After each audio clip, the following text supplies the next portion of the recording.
Harley Sportster or Triumph Speedmaster? Sportster. Hell for leather or asphalt and rubber?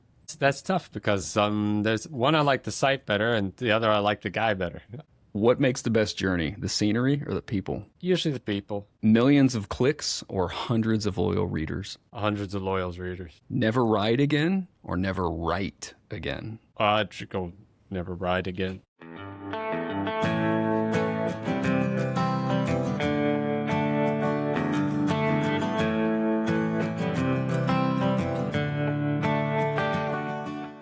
All right, so Chris Cope is in the hot seat today as we pull back the curtain on motorcycle journalism industry a little bit. We're going to go behind the scenes and explore what it's like to run a major motorcycle publication, how stories go from idea to your screen, ideally what readers never get to see, the personal cost of chasing deadlines, and where motorcycle journalism may be headed next. But if it's okay, Chris, I'd like to start from the beginning. Can you take us back in the Wayback Machine and tell us what was the typical day like as the editor-in-chief at a place like RideApart? Is hectic. So I would say that, and I don't know how RideApart is now, but at the time, Understandably. But what they were doing at the time is a model that I'm not sure works as well anymore. But a big part was trying to churn out stories and stuff, and so you were constantly looking for stuff, constantly looking for press releases and things like that, so that you could churn out as much stuff as possible. And I have this stick up my tail about wanting to have like really good quality stuff, and I think probably that phrase that perfect is the enemy of good, and I probably often shot myself in the foot there, and didn't produce as much stuff as perhaps I should have. But I would work with the myself and then the managing editor, and we're just kind of trying to get stuff out, and then we'd be talking with manufacturers about if we were invited to press launches, we'd be trying to figure out who could go to that and how that was going to go. It was always a big problem was the fact that I was based in the UK. So RideApart is a US website, and it was a big problem that I was part of the that I was based in the UK, because manufacturers didn't really want to pay that huge cost of flying me somewhere in the US. And understandably, RideApart kind of parent company was like, you really should be here. And that was the ultimately kind of why we kind of had our parting of ways. It wasn't a bad thing. I continued to write for that site for a while, but it was kind of both of us were like, just doesn't, ultimately it didn't make a whole lot of sense for the person running the site to not be in the market. It's fine for me to be, so I'll write for motorcycle.com or Common Tread or something like that, and that's fine. And I offer a voice, but if I was trying to run one of those from here, it just wouldn't make sense. So What do you think the things are that people miss out most, and what it takes to actually put print and publish every week or every day, as you guys were doing that back then? What do people miss out most? What are the things they don't understand about what it takes to do that? I mean, to me, I just think about how hectic it had to be, steering the ship the way you were. Yeah, I mean, it's hectic, and it's hectic now. It's hectic when, I do some stuff for Visor Down. It's hectic for, the folks that I know who work for MCN. They're always, like running around. And I think that's probably one of the things is it like, it's,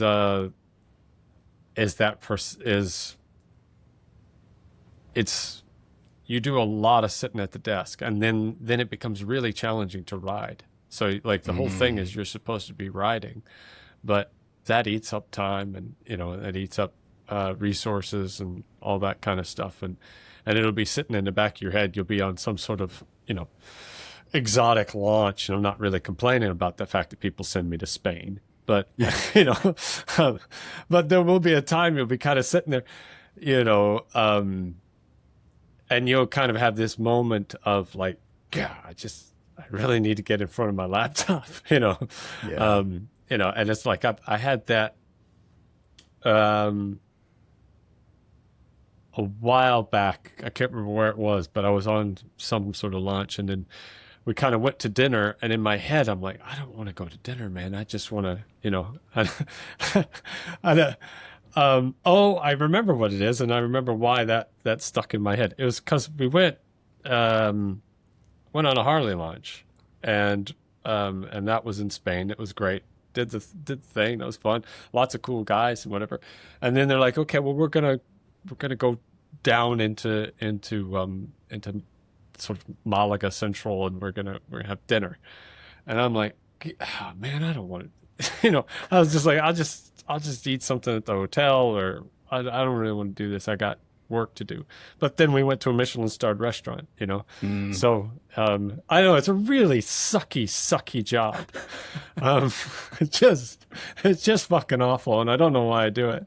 But it's like, but that is why you do it. Actually, is the people, and then you kind of get to do some cool stuff. You don't make any money. I always worry about retirement. My retirement is my kids. I was listening to a story today, and I think, gosh, where was it? Was it the Philippines, or somewhere? And it's throughout Asia. You have this culture of it's important for you to look after your parents, right? Mm-hmm. And I think it was in the Philippines where they were introducing a law where it was illegal to not take care of your parents, and if you were found not to be taking care of your parents, they would dock 15% of your pay, and it would go to your parents. And I'm like, I'm gonna move my kids to the Philippines. Dang.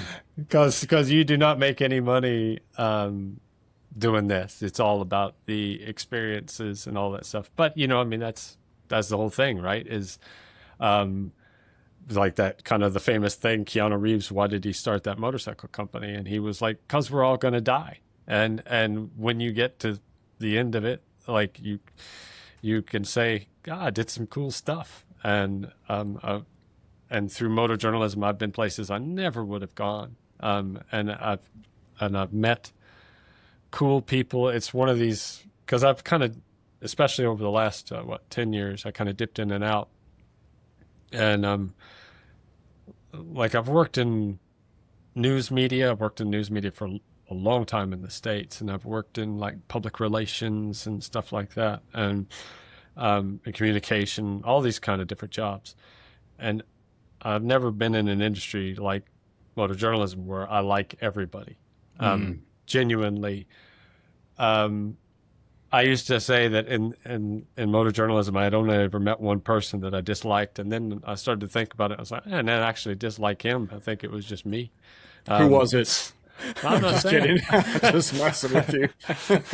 I used to occasionally give like clues, but then I was like, it doesn't matter. Nah, it's not a good idea. And that's bad form anyway. But genuinely, and even he's, like I say, I don't actually dislike him, and he's a good guy. And So it's a guy. Yeah. That should narrow it down really easily. Well, number one. That really narrows it down in motojournalism. It's a white guy. Oh, wow. 2 clues. That's awesome. It's a white male who may or may not now be in his 40s or 50s. I don't even know. We're just narrowing it right down there, man. Hey, I was kind of curious, like we jumped right into what's it like a day in the life of an editor-in-chief, but for those people that don't know RideApart and don't know, some of your history, maybe you could fill people in on what RideApart is, where that started for you, and what that journey to going there before and after kind of looked like.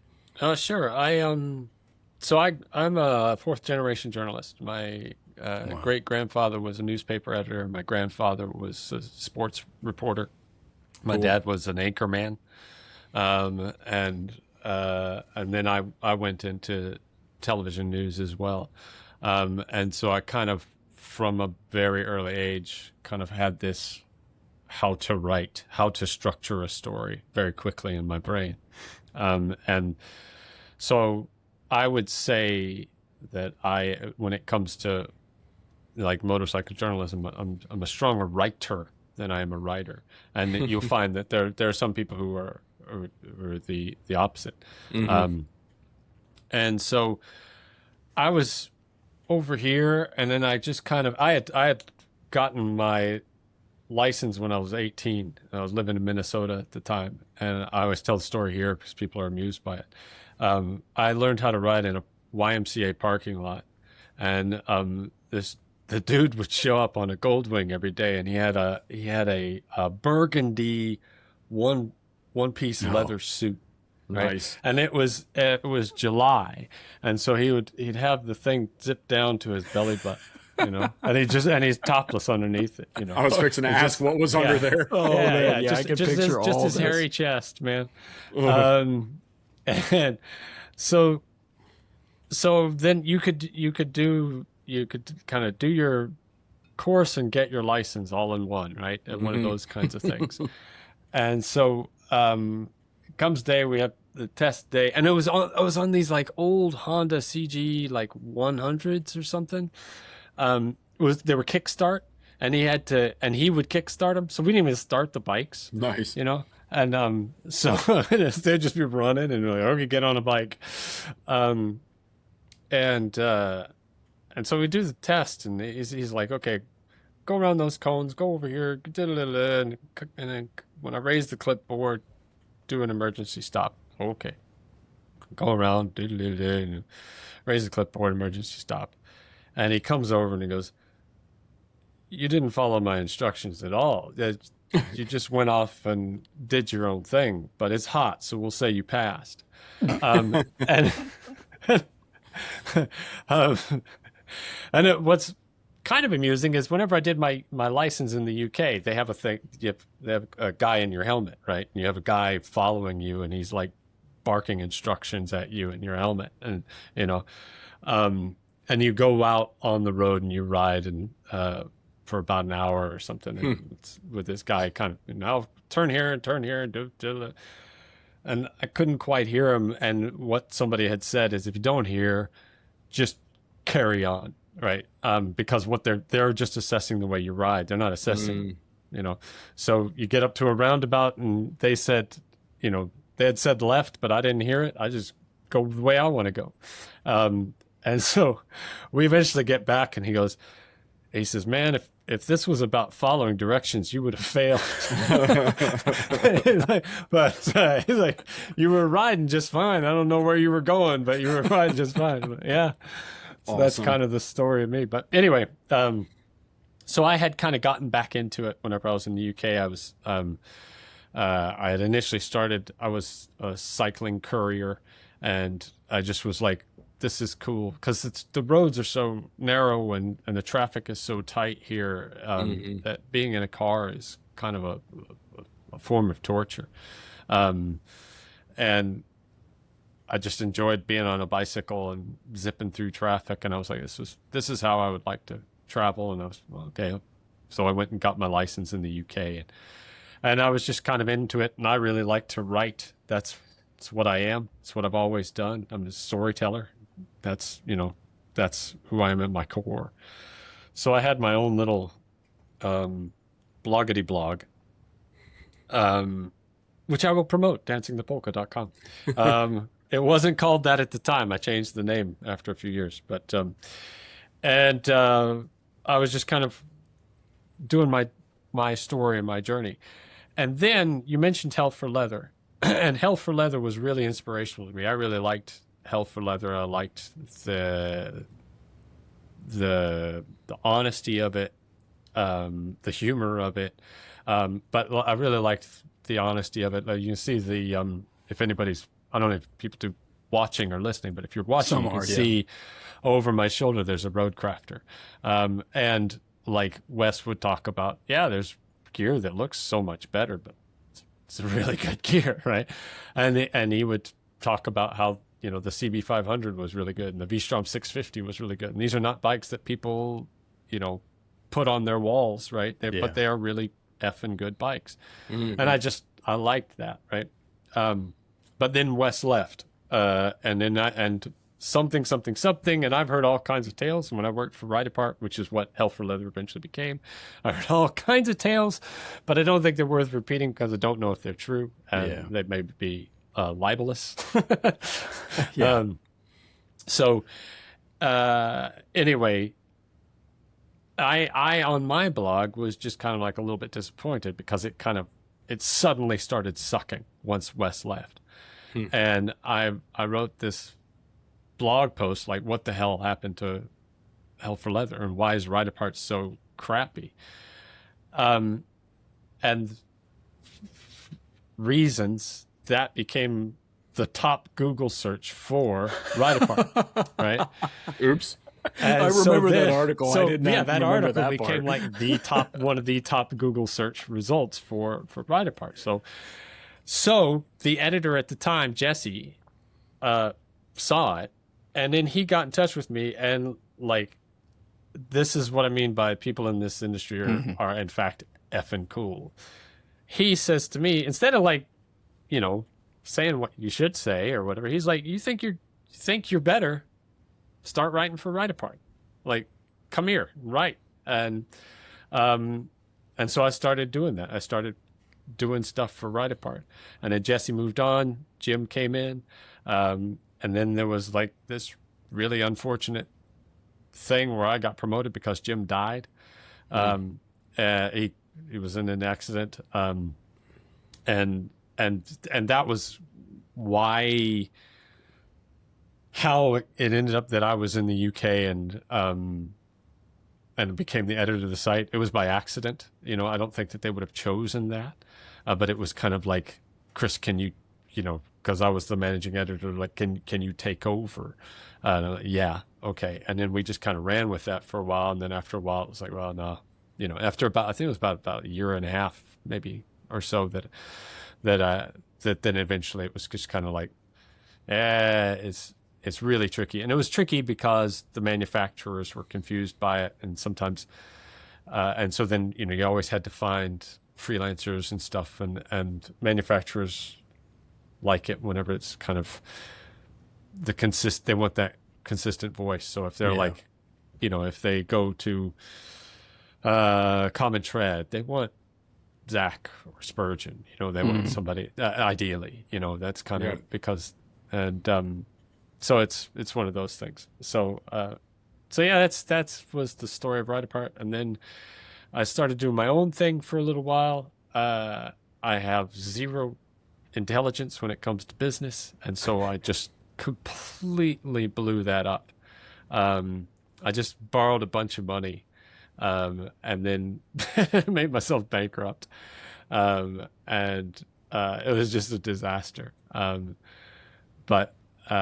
And so then I went out of it for a while, and then I kind of got drawn back into it whenever a friend of mine who worked at Harley said, "Oh, there's this position open in the PR team," and I went and worked for the UK side, Harley Davidson, yeah.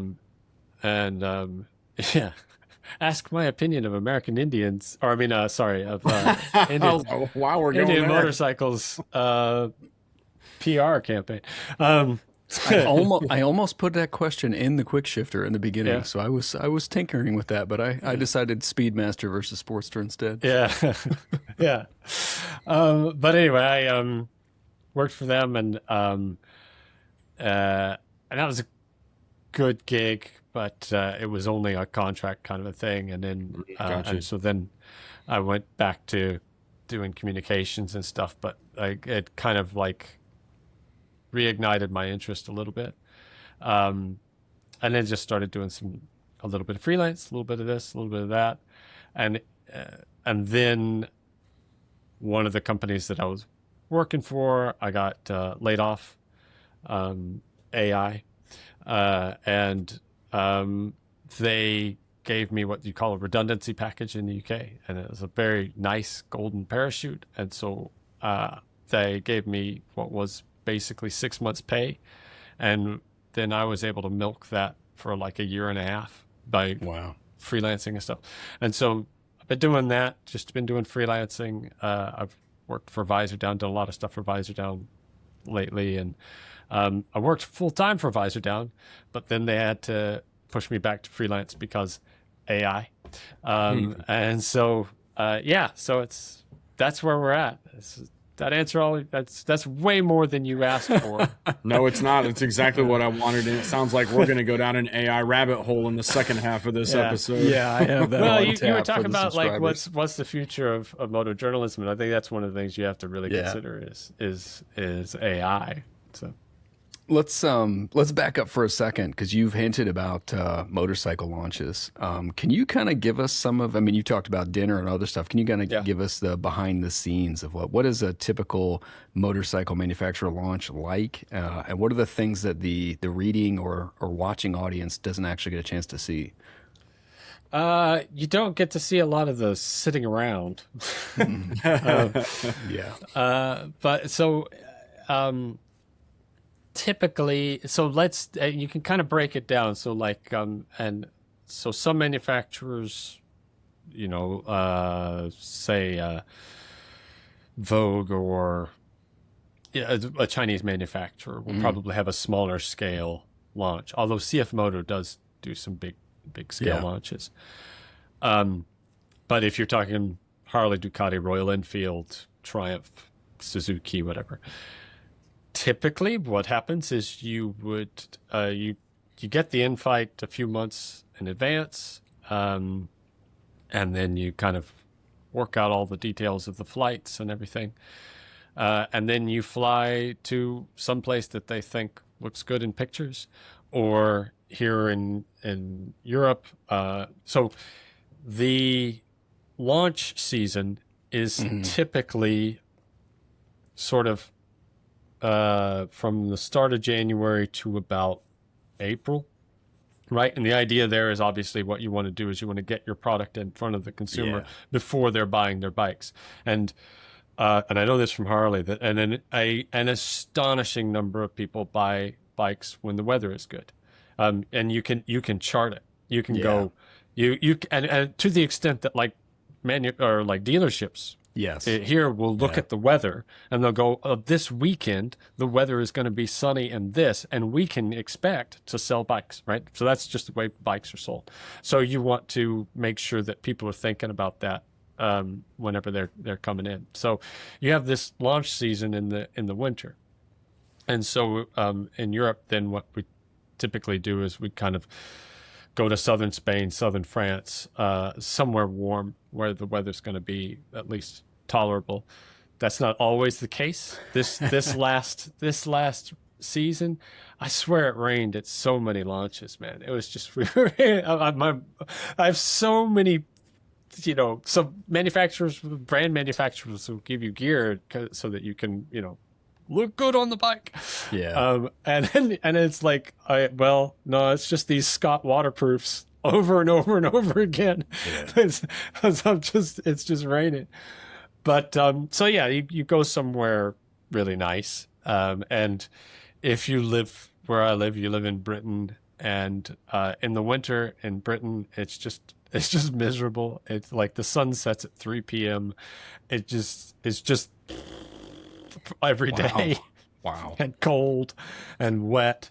And it's just, it's dark and it's just miserable. And so if somebody's like, do you want to go ride motorcycles in Spain? I'm like, I don't care what.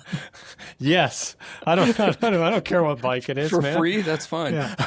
Yeah, exactly. So then you go to said place, and then and it's always like, this is the thing about like, I'll tell you a story about going on the BMW K1600B launch almost 10 years ago. And they took us to the Biltmore estate. Is that right? Oh, North Carolina, yeah. Yeah, in North Carolina, because there was going to be a solar eclipse, and that part of the country was going to cross, and so they thought, we're going to do the launch at this time, so we'll incorporate this. That's one of the things at launches. You always try to incorporate something additional so that it's sticks in people's minds.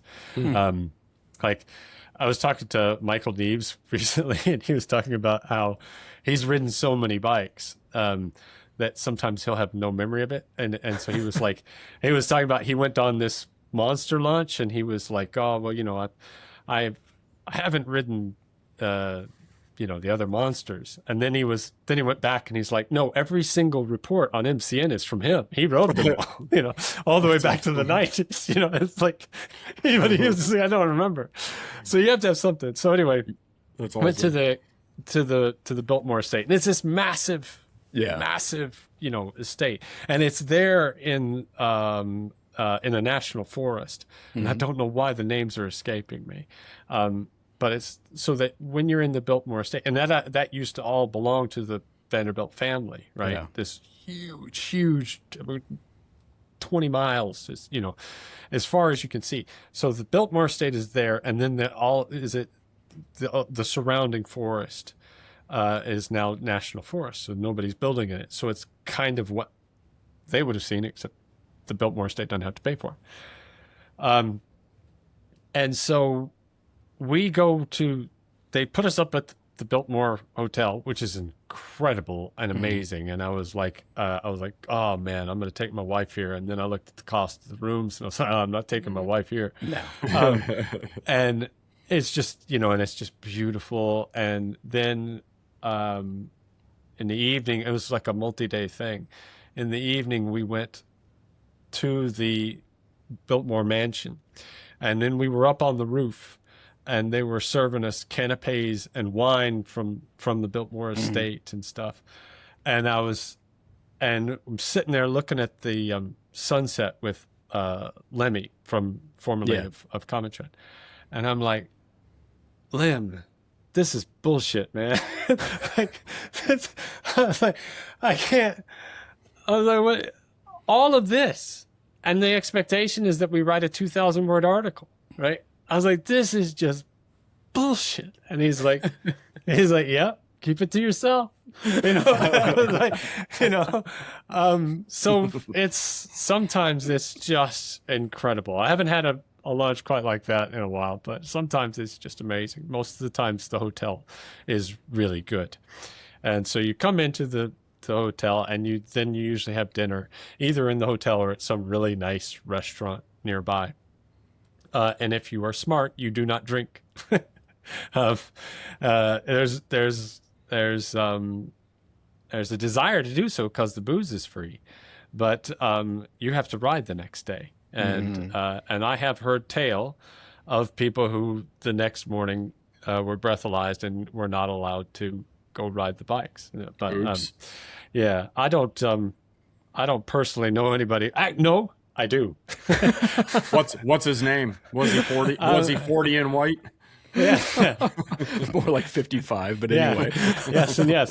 It wasn't a moto journalist. It was actually PR guys. It was two PR guys from Michelin. That adds up. And so it was a Michelin launch. And so the next morning I see them, and they were a little rough from wear, and they're like, yeah, we're not going to be able to go on the ride with you.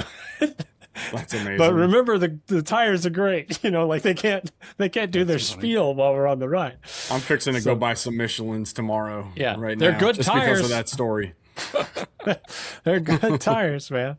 So anyway, you do that. Then most of the time, you have to wake up ungodly early so that you can have breakfast and everything. And then because they want you on the bikes as soon as it's light.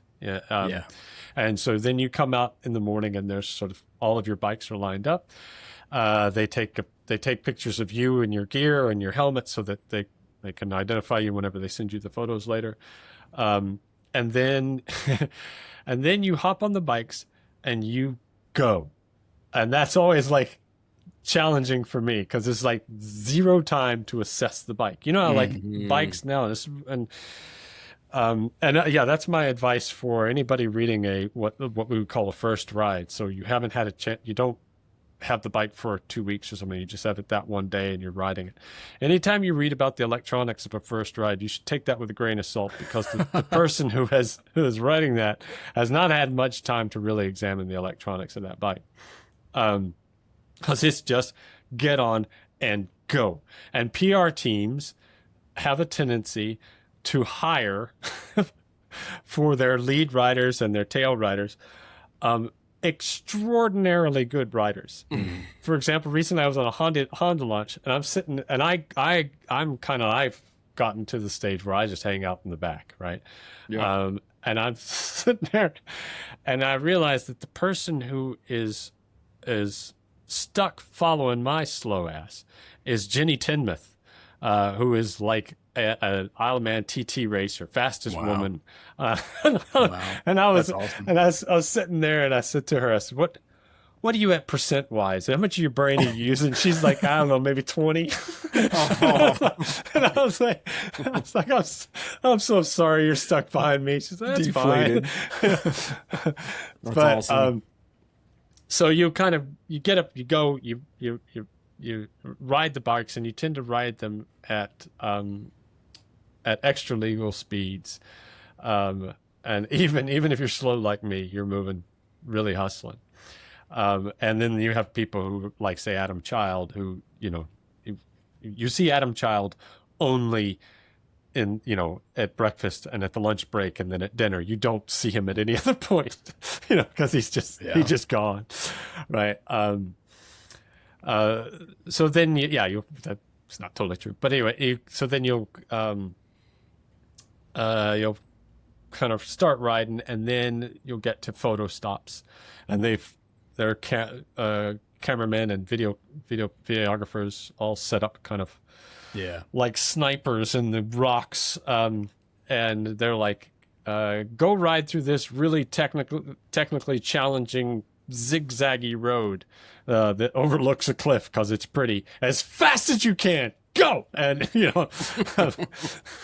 and so you sit in a big long line, and you go and you do that, and then you on the other end, you go back and you do that a bunch of times. So that's what I mean, is one of the things you don't realize is how much sitting there is, because you're just, you got to wait each person to go through. And so you'll spend 45 minutes just taking pictures in one section, then you ride onto another thing, you take pictures in another section, ride onto another.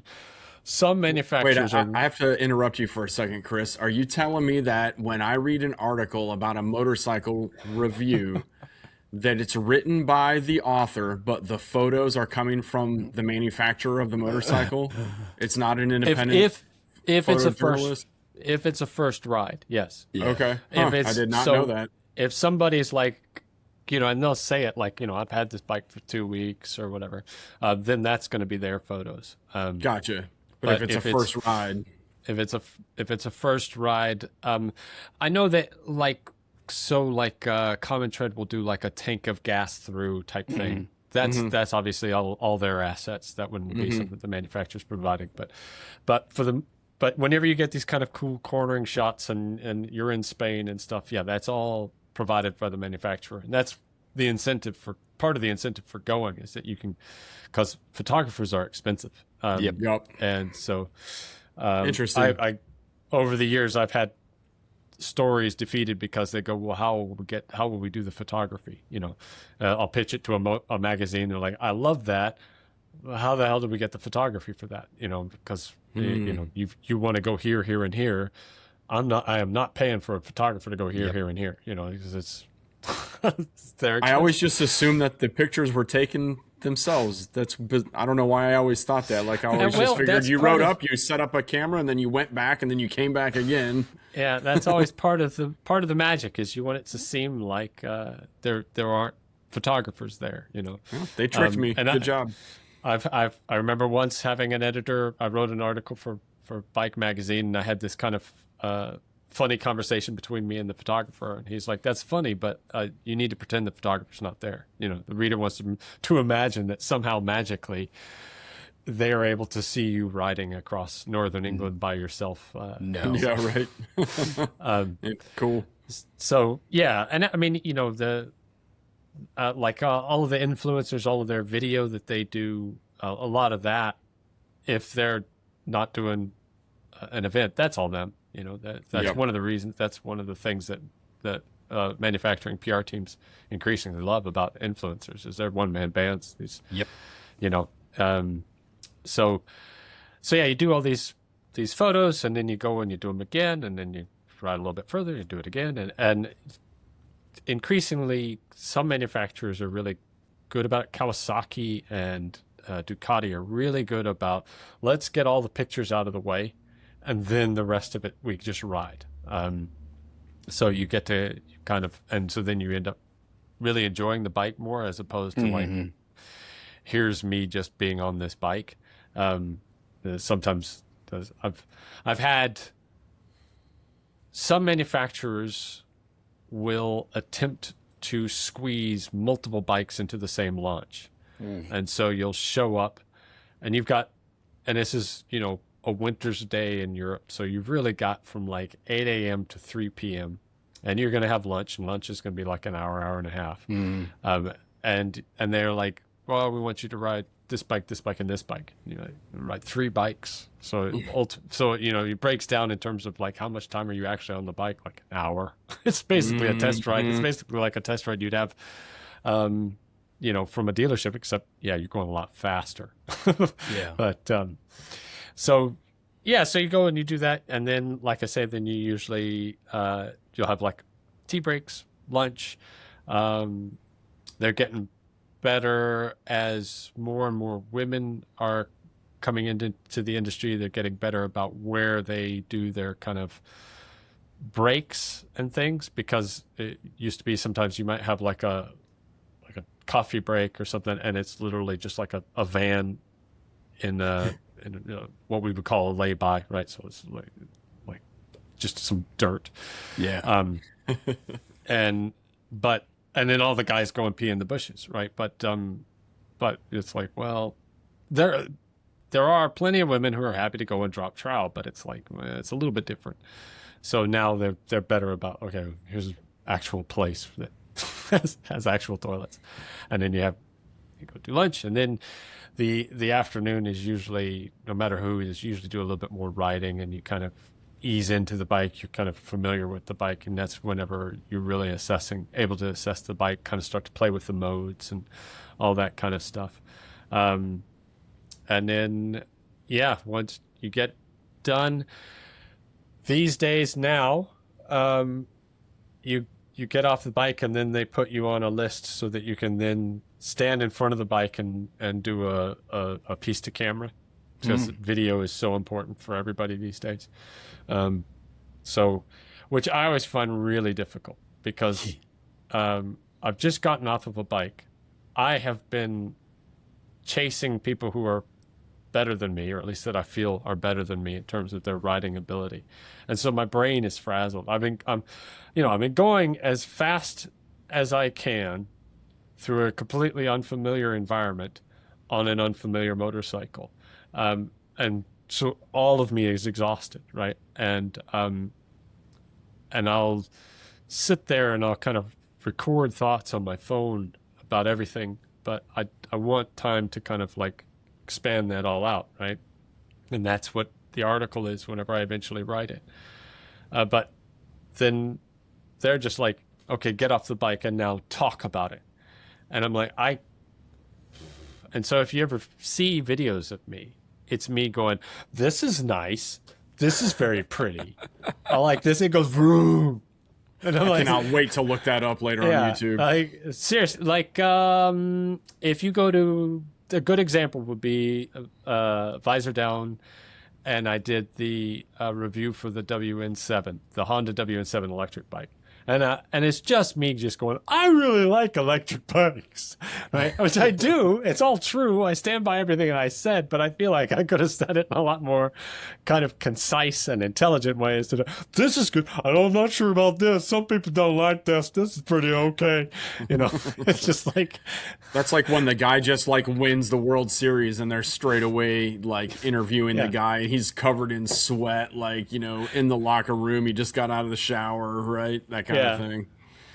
Well, and it's a totally different skill set. Like, it's one thing that a person can operate unscripted in front of a mic and put it together halfway decent with a couple short cuts. It's something else to be able to write an article, and those two people aren't always the same. And and it could be that's true, and it's like so. I know people who are just great in front of a camera, and I'll just sit there, and I'll just be sitting there, waiting my turn. I'm like, oh man, this guy, boy, Why not me? And I was like, I remember one time I was watching, I was just waiting in my turn, and I'm just kind of sitting there, and the guy's talking, and he was Italian, and so I didn't understand what he was saying. But I'm like, God dang, I want to learn Italian because he's selling me this bike, and I don't even speak the language. Awesome. That's hilarious. It just is so on the point. I'm in. Yeah. Can you give us a crash course? Because I'm assuming that's kind of sort of the end of the whole ride experience for the manufacturer one, but like some of the crash course on how you go from that experience to actually getting it published on the website. Like what's your process for doing that? Yeah. So, so then the only thing that happens after that is once you've read everything, then you go to the bar, and then you can drink because you only have to fly the next day. And then there's usually like a really good dinner. And it's my favorite part because that's when you're talking to everybody else, and you're talking to the PR guys, and they're relaxed, and you're talking to other motor journalists, and you're asking, well, what did you think about this? And then everybody has stories and, our lives and stuff. And of course, this is, these are people who write or talk for a living. And so everybody has a good story, man. It's like, it's just, so it's just, I really, really enjoy that part. You see the same people over and over at these things probably too, yeah, right? you do. I mean, you see them, you see them, you won't see exactly the same guys, sometimes sure. but you'll see kind of people float around. Sometimes it might go a few years or something. Yeah. The interesting thing about motor journalism is it is a very, very small world. Mm-hmm. And so what I was talking about earlier, not wanting to burn any bridges. Yeah. It's like it's very, very important that you are good to everybody, because it will all come around. And it's a very, very small world, and everybody has a very long memory, and it'll be interesting. Like, I saw Phil West, not too long ago. He's writes for MCN, just a kind of icon of the UK scene, I guess. Okay. And I hadn't seen him in 10 years, I think, because of whatever. But it was just like, he saw me and he's like, oh, yeah, last time I saw you was at this, and we remember where we were and all that stuff. And so that means, be good to everybody because they will remember. Yeah. And it's such a tiny industry, and especially now with everything being really challenging. And that's another aspect that I love is when I worked in news media, I used to work in Southern California and television, and people would actively seek to undermine you so that they could get your job, right? I was working as an associate producer, and people would actively try to screw me up, and then go tattletale to the news director. Oh, Chris screwed this up, and whereas in this industry, we're all fighting and struggling, but it's always the case that people are like, oh, I heard about this. So like a friend of mine texted me yesterday and she's like, oh, I heard about these jobs that might be opening up to this publication. So, you might want to start talking to these people. And people are always trying to help you. If I hear about anything that I know somebody's looking for something, we're always trying to help each other out. So it's an awesome little world. But yeah, to get to the in terms of the publication, on the online side, the goal is to get it up as fast as possible. And that's why sometimes you'll be sitting there at dinner going, oh man, because you can be writing that article and you could be publishing it, in the airport the next day. Some people will do that. I tend to take my time, but and so yeah, if you've been sent on a launch, you already know where it's going to go.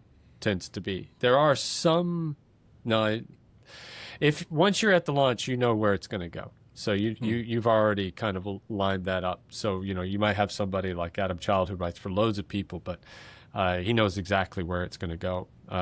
When he's there. So, and then if I go for VisorDown or motorcycle.com or whatever, I'm there and kind of representing for them and that kind of thing. So, so then it's a matter of turning it around, writing it as quickly as possible, and getting it out to the editor. And so, like, what I do is throughout the ride, I'll record my thoughts, and then after the ride, I'll sit there and I'll do this big, huge brain dump.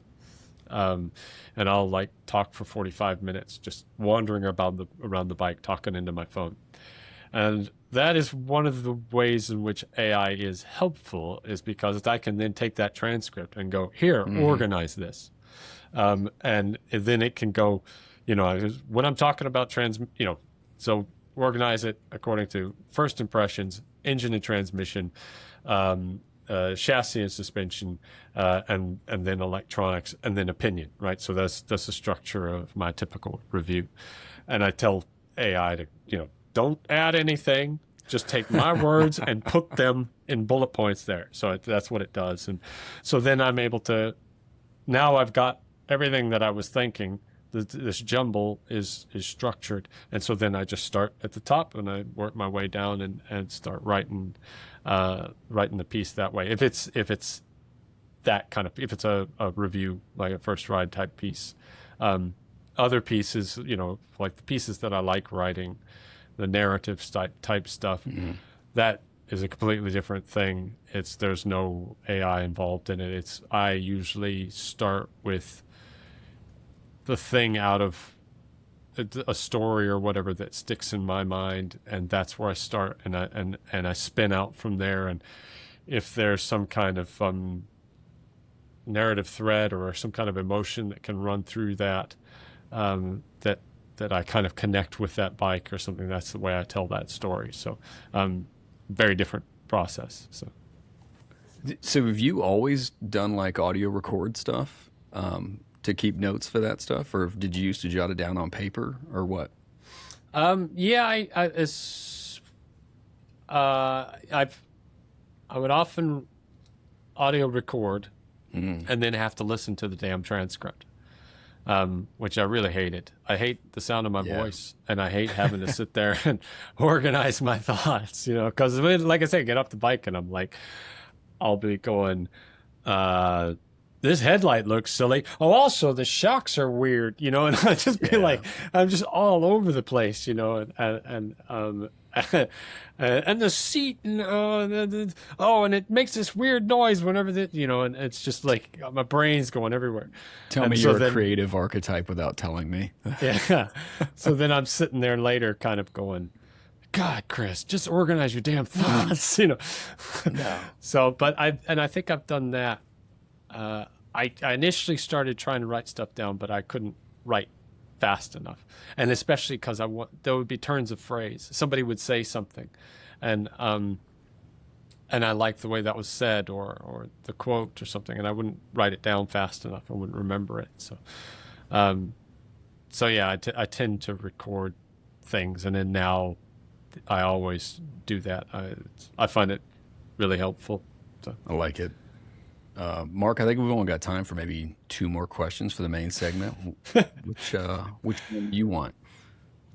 That'd be funny if you guys were like, oh, we've got like 15 questions. How many did we ask Chris? 2. Yeah, This dude talks. I knew what I was getting into. Yeah, I mean, to me, I think one of the more interesting questions we want to talk about is like if someone asked you whether motorcycle journalism is healthier or less healthy than it was a decade ago? I mean, what do you tell them, overall? You've said a lot of interesting things. I wish I had another 4 hours to talk about this stuff, by the way. So to kind of put a bow on that idea, what do you think? I don't know. It's difficult. It depends on who you're looking at. I mean, certainly the industry has been in flux. So if you say 10 years ago, it was in flux 10 years ago. And then you had this kind of slight settling, and then it's gone into flux again as a result of AI. But I mean, the print was completely disrupted further back than 10 years ago. And then you kind of influencers and how they affect everything and all that kind of stuff. I think that to some extent, in one way, motor journalism is maybe better for the consumer, for the reader, for the audience, for the viewer, whatever your medium you're choosing, because there are so many different places where you can get your information, right? And so that means that you don't have that kind of control, and so then that means that, so we all know that like some magazines would kind of have pay for play, and I know of a website that still does that, right? Where it's that, like, I pitched to them an article where I was like, okay, I'll take this BMW, and they went, well, not BMW because they won't advertise with us. And I'm like, right? But that used to be very much the way, right? And so then you would get these glowing articles about a manufacturer because that manufacturer paid for advertising and stuff like that. And now that it's kind of, there's so many people, there's less of that. There's less of the ability to kind of control the narrative from anybody. And so as a result, you get more voices. The other side of that is that you don't have as much of the professionalism. On the American journalists that I know tend to be very, very professional. I mean, like, sending copy to Nick DeCina when I've done that. And he's like, what are you talking about? And he's like, no, it's this. And he just like explains the entire structure of the engine and its whole system, and I'm like, oh, right. I just know it at a snatchy throttle. And he's like, he knows why, right? And so like these guys, like, so like say Zach and stuff, like those guys really, really know their stuff. And so, you have that strong element of knowledge, but there are a lot of influencers out there, and a lot of them are just, and this isn't a criticism, but they're really enthusiastic. I'd put myself more on the enthusiastic than knowledgeable side. They're really enthusiastic, and when you're really enthusiastic about something, sometimes you can be charmed and conveniently overlook things that somebody else might go, well, there's this issue, and it's like, oh, yeah, I guess there is, but I was having so much fun, I didn't really notice it, Cool. And you don't get, not that it matters so much, outside of like the German magazines, you don't tend to get people actually weighing the bikes anymore and actually dynoing, especially now that Cycle World's basically done. Yeah. Like you don't have the dynos. And so what is it really? Whenever somebody's like, it's this horsepower, what is it really? I don't know.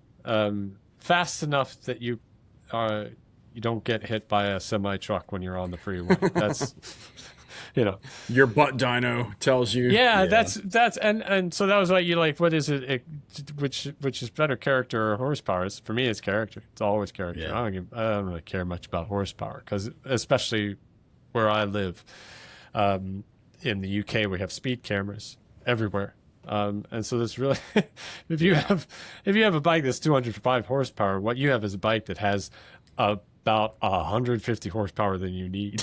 Yeah, right. So I think I love that question, and I want to unpack some more stuff related to that in the subscriber section. I think it would be unfair to not give you the opportunity to tell some of the listeners the flavor of motorcycle journalism you offer on your website. Obviously, I've been a fan for a long time. Oh, thanks. But to me, your writing is very different from what they're going to get pretty much anywhere else. So can you sell people Dancing the Polka, if you would, please? Formerly the Motorcycle Obsession, for those that don't know, which it sounds like it makes more sense when I say that, right? Yeah, so it's the name, everybody's like, what's with the name?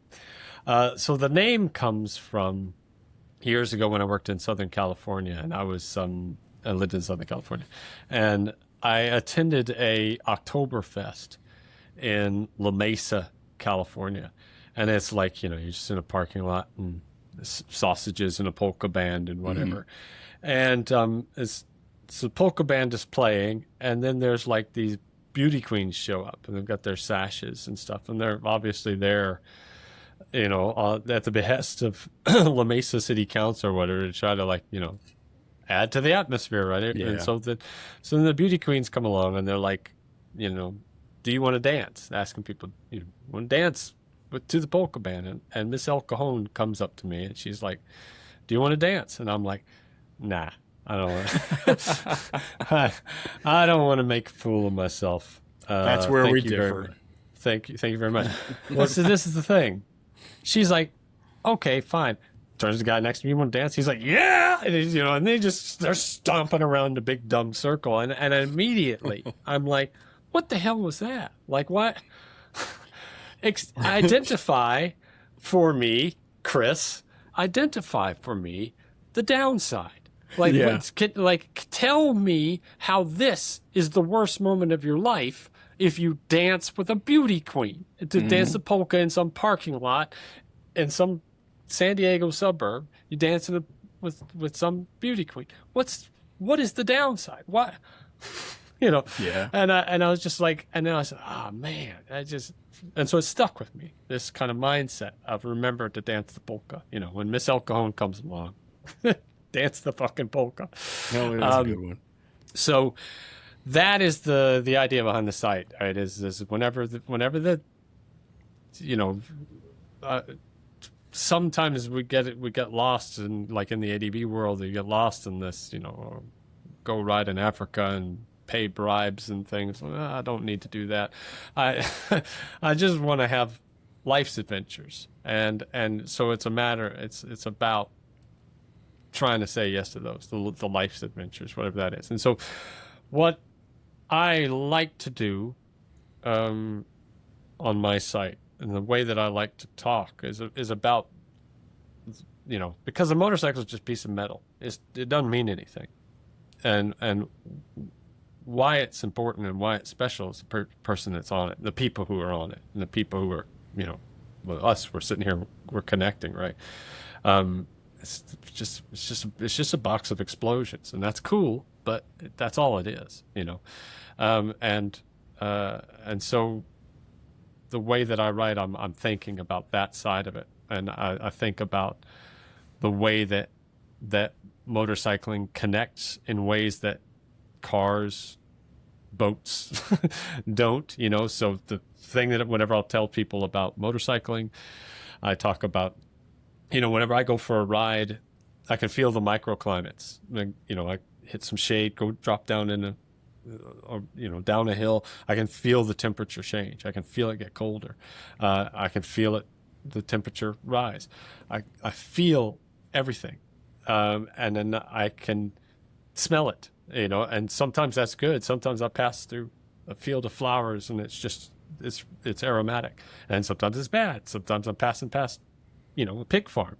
But you are connected in a way that you just aren't in a car. And years ago, I had this road trip where I drove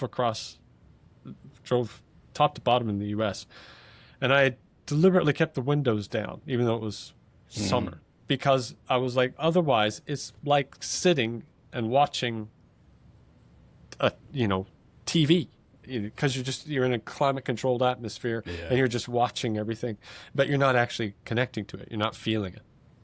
And on a bike, you are feeling it. You're feeling the road. You're feeling the way that the road curves, and all of that stuff. And it's all about connection and a better sense of, because life is short and we all die. And these are the motorcycle helps in that sense of connection. And that's what I try to do whenever I'm writing is tell stories in that way. And then sometimes when I'm reviewing a bike, I do fall into the cliches, do I sit on the bike or in the bike? I wrote some review recently and I published it and I was like, wow, that's pretty basic. So I wouldn't say that, if somebody comes to the site and they go, this review of this Chinese motorcycle, isn't that overwhelming? Well, yeah, okay, I accept that. But it's important to me to tell the human side and because I don't think that it's like what size are the brake rotors on your bike, Drew? Even I couldn't tell you, and Mark's probably rolling his eyes. He's amazed that that's the answer. Nobody fucking cares about. And we always write these cliches, the stoppers on a 270 millimeter front disc. When has anybody cared about that, right? When has anybody ever gone into a shop and been like, give me only the bikes with a 270 disc, right? It's like a filter when you're surfing the internet looking for bikes, 240. Yeah. And we kind of, you kind of look at horsepower, but even horsepower is irrelevant. Torque is important for me, but it's all of these kinds of things that we tend to get overwhelmed with or kind of put into copy is not really the thing that you will never be riding along and go, boy, I'm glad I have this Bosch ABS. It's just, you don't. If you need to stop, you'll be like, oh, I'm glad the brakes worked, but you don't think about like the kind of the specifics of it. And so they're the things you're told that are important. Yeah. And so I kind of, for me, I don't get too lost in that. And I write in a more emotional, hey, look at this, isn't this fun kind of way. I think that it's important that you still have some people who write in a kind of more technical way, because if it's all just a bunch of fanboys, it's But I want to point out to people, I think one of the biggest difference in reading your work is length. If you're the person who likes long form stuff, if you have a longer attention span, I feel like you're starved in the current motorcycle media climate. They exist, but they're more limited, right? It's more like make it 1,000 words or less and get it out on Monday. Like that is what it feels like to me. So that's what I wanted to give you, big credit for that to people listening. Like, if you want something deeper that has, not just stats and has more than 500 words, then Chris has got you hooked up. Yeah, you'd never guess that from the amount that I talk, would you? No. So it makes podcasting very easy. I wrote an article. I wrote an article about CF Moto and for Visor Down, and they were like, this is like, it was a sponsored thing, and so they're like, we want it to be 2,000 to 3,000 words if you can. That's a lot of words. And I came at them with 4,700, and they were like, cut it down. I'm not surprised at all. I love it. So for the non-subscribers, where can they find you and your work? The best place. I'm all over the place. I